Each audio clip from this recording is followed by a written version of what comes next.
Undisputed, we are live from Los Angeles. I'm Jenny Taft here with Skip Bayless, Shannon Sharp. Good morning, guys. Good morning, Jenny. How you Got a doing? game. Good. Got a game, and then tomorrow is the parade in Toronto.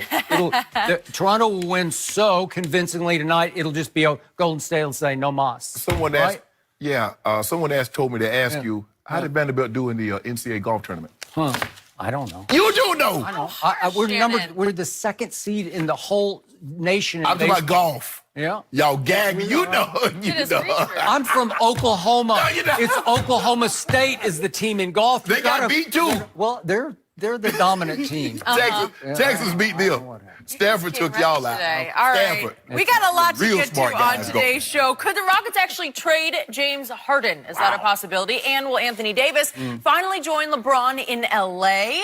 Shannon? Well, we also have Kings point guard De'Aaron Fox in studio, but first we will talk NBA Finals. After a lot of days off for both teams, Game 1 is finally here for the Warriors and Raptors in Toronto. The Raptors are a slight favorite tonight despite making their first ever trip to the NBA Finals. On the other hand, the Warriors are in their 5th straight finals and are trying to win their 3rd title in a row, but have to play Game 1 without Kevin Durant, who is still out with a strained calf. So, Shannon, who you got? Who wins tonight?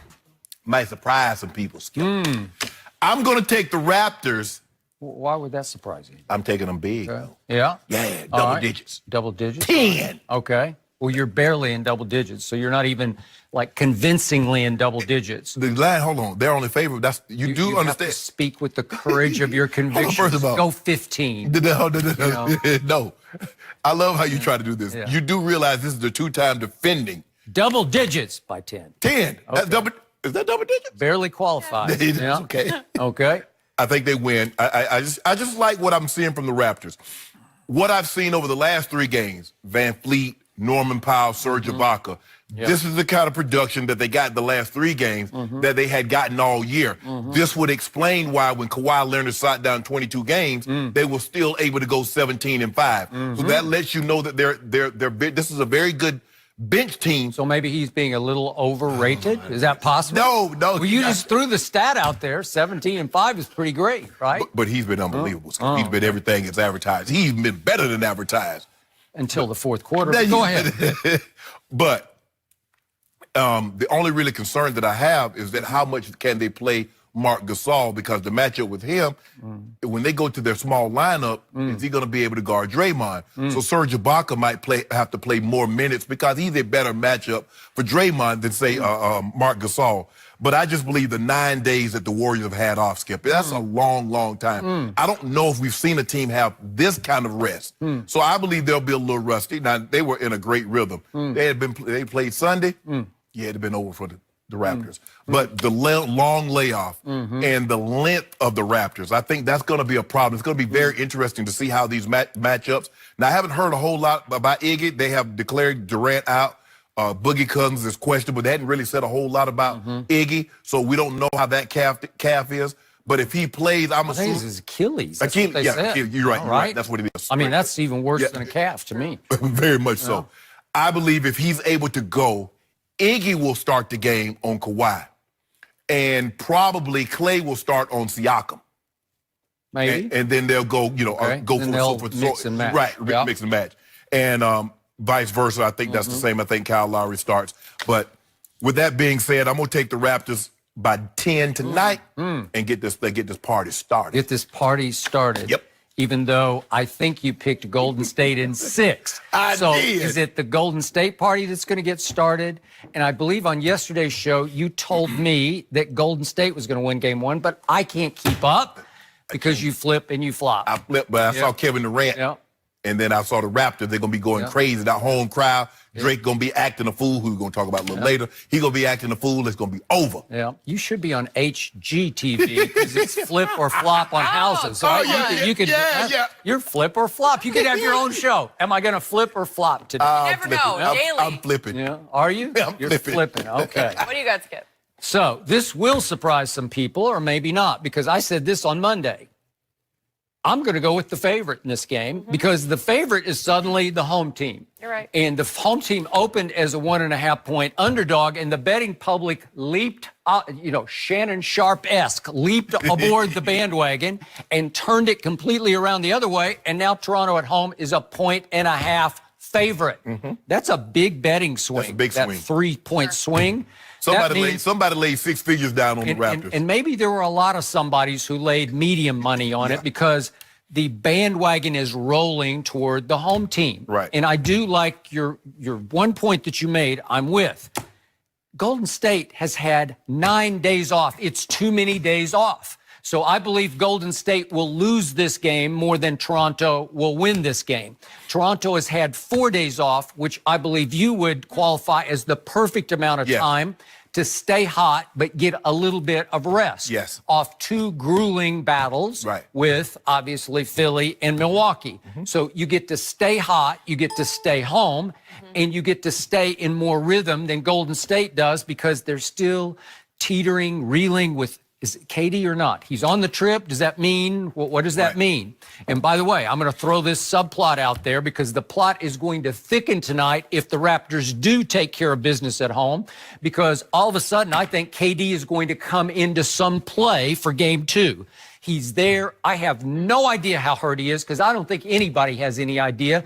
But the pressure will mount for him to play game 2 because you just said get the party started. Well, what if the party rolls into game 2 and Toronto wins that game? You know what happens? It's hard to go home down 0-2 It is very and hard. not panic, have a little bit of panic depending on how the games go, how dominating it appears that Toronto is.